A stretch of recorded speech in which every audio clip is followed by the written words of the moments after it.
pada semangat nih hari ini nih.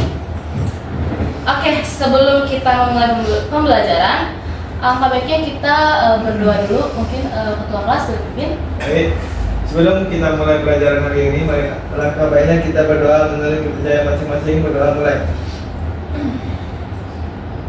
Berdoa selesai. Beri salam. Assalamualaikum warahmatullahi wabarakatuh. Waalaikumsalam warahmatullahi wabarakatuh. Hari ini teman-temannya semua masuk? Ada yang nggak masuk, Bu? Oke, Ibu absen aja ya. Iya, Bu. Yang pertama ada Alia Muti Alimah. Hadir, Bu. Oke, hadir. Nasrafia Masofa. Sakit, Bu. Sakit, oke. Novita Zawaida. Hadir, Bu. Hadir. Yustia Wiranti. Hadir, Bu. Yari Nata. Hadir, Bu. Wahyu Mandala Putra. Hadir, Bu. Zawa Alia. Hadir, Bu. Hadir. Satu lagi berarti ya temennya. Saya ini Sambung. Gimana? Aduh, izin, Bu. Satu lagi juga Via, Bu. Siti Rafia. Oh, Siti Rafia. Dia kenapa? Izin juga. Oke. Berarti teman-temannya ada 3 yang masuk ya? Betul, Bu. Oke, terima kasih. Oke. Sebelum Ibu masuk ke materi, hari ini kita akan melanjutkan materi yang kemarin. Ada yang masih ingat nggak materi kemarin apa?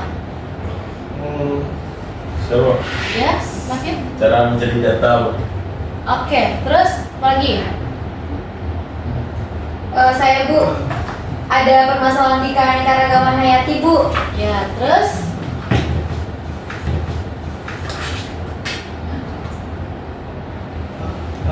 Mengidentifikasi masalahnya, Bu. oke, betul banget ya. Kemarin kita sudah tahu cara mencari data, permasalahan keanekaragaman hayati, dan mengidentifikasi masalah yang ada di keanekaragaman hayati. Oke, coba Zawa sebutin apa aja sih permasalahan yang ada di keanekaragaman hayati, terkhususnya yang udah terjadi di negara kita nih. Ada pembunuhan hewan secara liar, Bu. Terus dengan cara diambil cula pada badak bercula 1 dan kulit pada harimau Sumatera, Bu.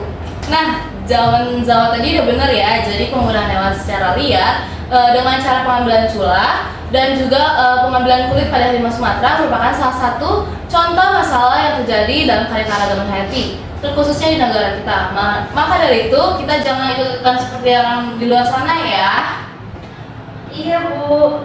Nah, selain pembunuhan hewan secara liar, ada lagi nggak permasalahan yang lain yang didapati di negara kita? Apa ini? Saya deh, Bu. Apa Bu? Jadi ada permasalahan yaitu pembakaran hutan untuk pembangunan lahan di Kalimantan yang menyebabkan hilangnya habitat dan punahnya hewan-hewan langka, Bu. Betul banget ya Alia ya. Wah, ternyata materi yang sebelumnya udah pada paham nih ya. Dan kali ini kita akan melanjutkan pertemuan yang baru. Kita akan bahas lebih dalam mengenai data yang sudah kalian temukan. Baik, Bu. Oke, karena kita akan bahas lebih dalam mengenai artikel atau data-data yang sudah kalian cari dan dapatkan, maka dari itu Ibu akan ngecek satu persatu per kelompok. Terlebih dahulu bagaimana hasil kalian yang terakhir. Oke? Baik, Bu. Baik, Ibu. Yang kelompok 1 yang mana nih? Ini Ibu saya sama Nafid, Bu. Kalian udah gimana nih? Ibu udah ketemu sih, masih kita baca-baca lagi, Bu. Ibu ya? Oke. Masih kurang lengkap tapi sudah lumayan bagus. Oke, Bu. Dilengkapin aja ya. Baik, Bu. Sesuai instruksi sama gurunya kemarin. Baik, Bu. Kelompok 2? Ini, Bu. Saya sama Yori. Coba. Ini berdua sama Yuri ya? Iya. Kayak gini. Oke. Oke, udah main. Kalau terakhir? Saya, Bu, sama Wahyu. Sama Wahyu. Oke.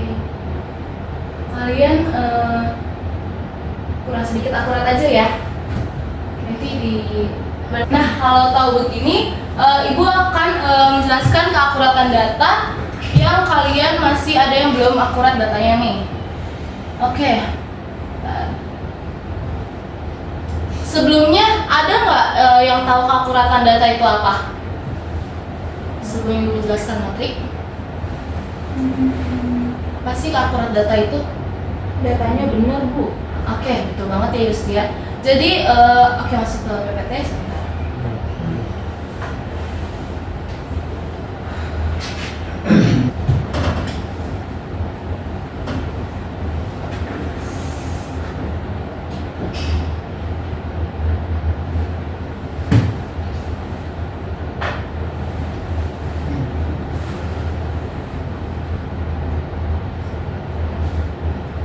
Oke, benar ya yang tadi dibilang Yustia. Jadi keakuratan data itu adalah sejauh mana suatu data mencerminkan keadaan atau suatu kondisi yang sebenarnya.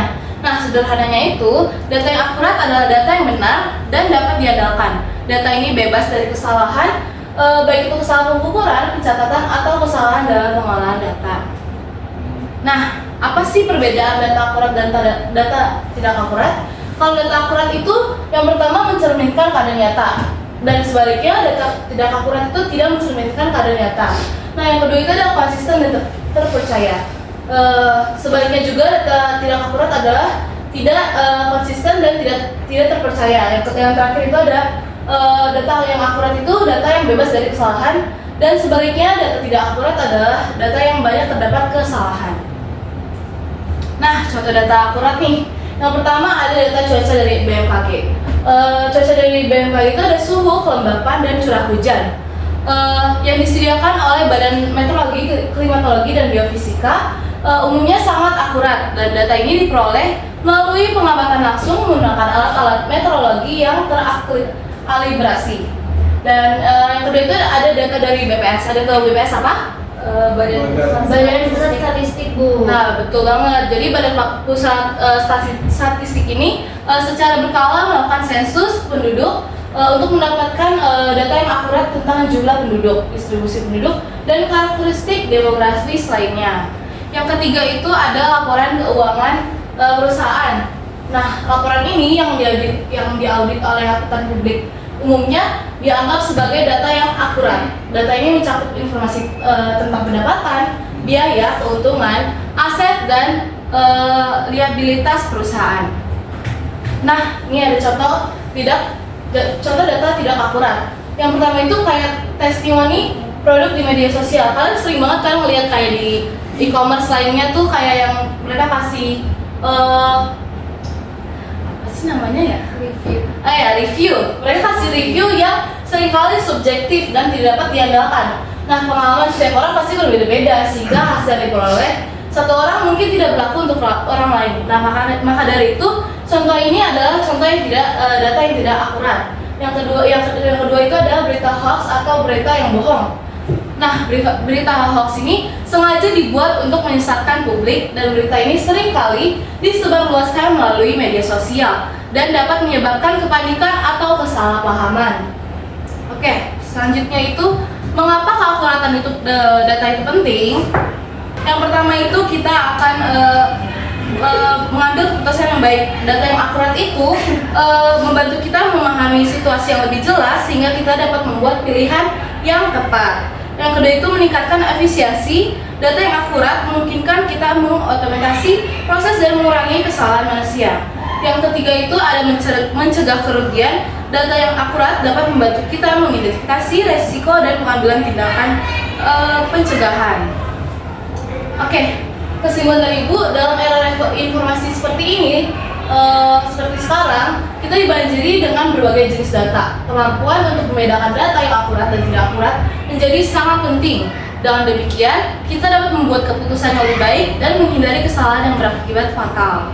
Nah, mungkin dari Ibu itu saja. Bentar ya guys. Karena materi pada hari ini sudah selesai, Ibu mau perwakilan dari kelas ini maju ke depan untuk menyimpulkan materi hari ini. Boleh satu cowok satu cewek langsung maju. Oke. Sini satu. Kasih kesimpulan hari ini ya. Kesimpulan pada materi hari ini yaitu keakuratan data adalah fondasi bagi pengambilan keputusan yang tepat dalam berbagai aspek kehidupan. Data yang akurat memungkinkan kita untuk memahami situasi dengan lebih baik sehingga dapat meminimalisir kesalahan dan meningkatkan efisiensi baik dalam dunia bisnis, pemerintahan maupun kehidupan pribadi. Data yang akurat berperan krusial dalam mencapai tujuan, mulai dari membuat keputusan investasi yang bijak hingga merancang kebijakan publik yang efektif. Semuanya bergantung pada kualitas data yang kita miliki. Oleh karena itu, penting bagi kita untuk selalu kritis terhadap sumber data dan memastikan bahwa data yang kita gunakan dapat diandalkan. Oke, boleh lanjut, Yustia.